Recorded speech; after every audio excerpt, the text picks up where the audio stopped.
Good afternoon, I'm Rob Boskamp, and you're listening to South Texas Midday. Thank you for joining me on this Thursday, January 22nd. Last night, former Robb Elementary School police officer Adrian Gonzalez was acquitted of all charges against him related to his response to the 2022 shooting in Uvalde. KEDT's Spencer Chiak has more. Former Uvalde police officer Adrian Gonzalez had been accused of 29 counts of child endangerment related to his response to the 2022 Robb Elementary School shooting. Defense attorney Nico LaHood spoke with reporters after the decision. This is a long day coming for Adrian and his family, but we're humbled by the verdict, but we also know that there's families on the other side that are dealing with this new normal that they've had for 3 years, and they're still in pain. And so this was a disappointment for them, so we acknowledge that. The verdict ends the first attempt to hold a law enforcement officer criminally responsible for the delayed response to the shooting that killed 19 students and 2 teachers. I'm Spencer Chiak in Corpus Christi. Aransas County Animal Control Services will launch a new community outreach program next month after recently announcing a major milestone for the department. KIII News reports that ACS Director Caitlin Frazier presented her annual report to county commissioners this week, highlighting a 90% live release rate for the 2024-25 fiscal year. According to the report, the department handled over 900 animals last year. Our numbers are mostly people owning pets. This is not a stray problem here at this point. These are owned animals running at large, which means running the streets, and the owners are blatantly having disregard to that. That was Frazier speaking with KIII News. The department began increasing enforcement against pet owners last year. Last year, I believe we had documented about 375 citations. This year, we had pretty close to 800 to 900 citations this year.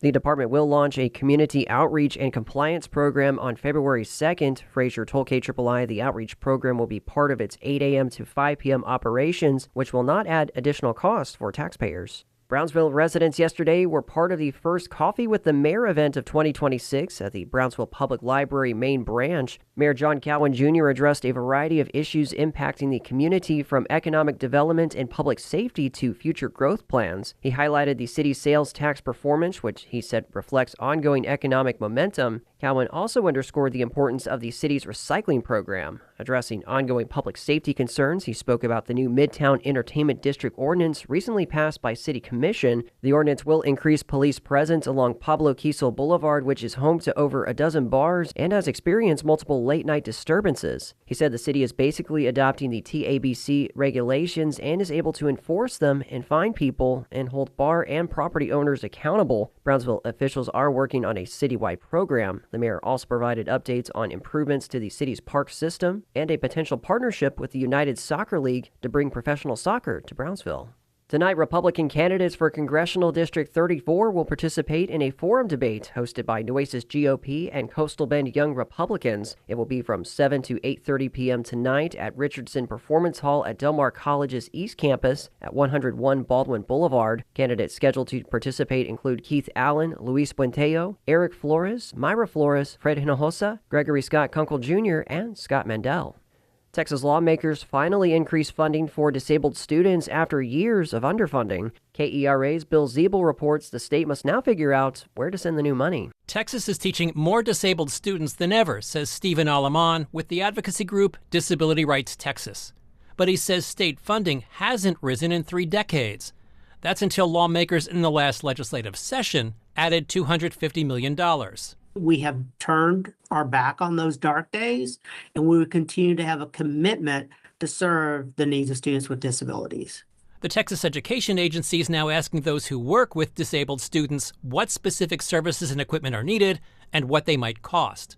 I'm Bill Ziebel in Dallas. In the Rio Grande Valley, the river that built the region's farms and cities is no longer a dependable water source. Reservoirs feeding the Rio Grande have dropped to critically low levels. Cities and water suppliers are being forced to develop new water sources because, as Texas Public Radio's David Martin Davies reports, tapping the river is no longer an option. Historically, the river water of the Rio Grande has been plentiful and was available for agriculture in cities in RGV, but that has changed. Mark Vega is General Manager for McAllen Public Utilities. I don't have to tell you all the challenges of that today, with drought, with the Mexican water repayment, just so many issues, possible contamination, things like that. Vega was speaking at the State of Water in the Rio Grande Valley, sponsored by the McAllen Citizens League and recorded by the Rio Grande Guardian.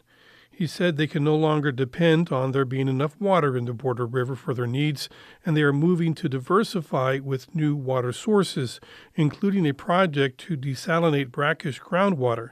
Vega called this the biggest project in McAllen's history, costing $185 million, and it does mean that water will cost more for residents. That's a big change from the way we've always done things. When I came in 23 years ago, it was much simpler. We could depend on the Rio Grande River. A recent study warns that the Rio Grande is in a state of severe water crisis, driven by decades of overuse and worsening drought. The report, Overconsumption Gravely Threatens Water Security in the Binational Rio Grande Bravo Basin, finds that more than half of the water being used across the Rio Grande Basin is being drained faster than it can be replenished. Water is being pulled from the river, reservoirs, and underground aquifers at an unsustainable pace, leaving long stretches of the Rio Grande dry and accelerating a decline in farmland and groundwater supplies. Furthermore, the RGV region continues to see population growth, which means increasing water demand on a shrinking supply. Brian McManus is the general manager for the East Rio Hondo Water Company. We do have our concerns about moving forward, in particular with population growth, with industrial growth, with potential data centers coming to the valley, with additional power demands. Power takes water to be produced. And so all of these demands for water are going to peak as we have a population growth. Another issue McManus pointed out is that the Rio Grande is a shared river with Mexico, and that is creating a water contamination problem. We have a lot of water quality issues we deal with from what I believe to be wastewater discharges from the Mexican side of untreated wastewater, and it affects our water quality. Mexico is also holding back water from tributaries that once fed into the river, according to Sonny Hinojosa, a retired irrigation district manager. Hinojosa said the U.S. government needs to get directly involved in pressuring Mexico to comply with the 1944 Water Treaty. And Mexico has very little water right now, but they do have some. And otherwise they wouldn't have negotiated for this 202,000 acre feet, which, by the way, has not been delivered yet. But that's what we're hopeful for, is to get Mexico to recognize their treaty commitments to the Rio Grande. Mexico is expected to deliver 1.75 million acre feet of water over 5 years into the Rio Grande. Texas regulators say the shortfalls from Mexico's deliveries force water users to secure alternatives or to reduce use.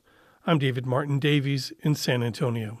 And in sports, 40 combined points from Texas A&M-Kingsville's TJ Ford Jr. and Alan Singleton propelled the Javelinas men's basketball team over Angelo State 67-64 last night. The guard duo for the Javelinas shot a combined 12-17 from the floor and hit 6 of the 7 threes to help break the Javelinas' 3-game conference losing streak. The defense held the Rams to just under 40% shooting from the floor and just 23% shooting from 3. The Javelinas women's basketball team overcame a slow start to battle with San Angelo, ultimately falling just short 48-46 in the first half of a home-and-home with the Rambells on Wednesday night. The Javelinas leaned on their defense most of the game. TAMUCC made a late push, pulling within one possession of the game's final moments before taking its third loss of 2026, falling to 3-3 this year. Continuing on with college basketball, Texas A&M Corpus Christi and UTRGV women's teams will clash tonight at the Hilliard Center for another chapter of the South Texas Showdown rivalry series. The Vaqueros enter tonight at 9-9 this season, 6-3 in Southland Conference play. The Islanders are 3-13 this season, 2-7 in conference play.